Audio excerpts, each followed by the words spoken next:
peace be upon you.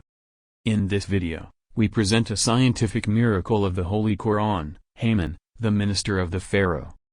Before modern discoveries in Egyptology in the last century, no one knew that the name Haman was associated with the pharaoh.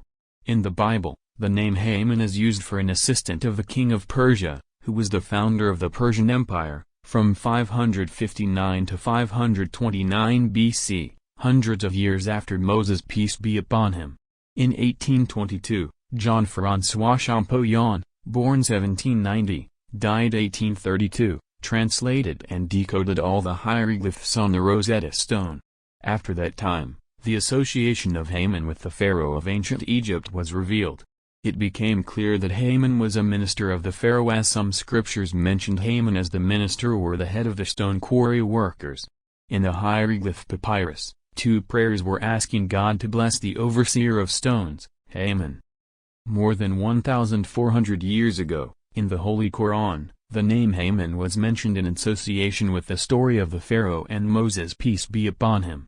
He was defined as a close person to the pharaoh and acted as a minister or a direct helper. Chapter 28, verse 38, Pharaoh said, O chiefs!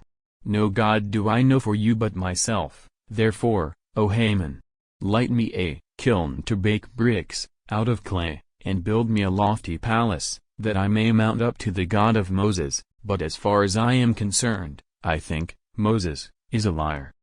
This verse indicates that Haman was not only associated with the pharaoh, but that he was also involved in the construction work. Thank you for watching this video.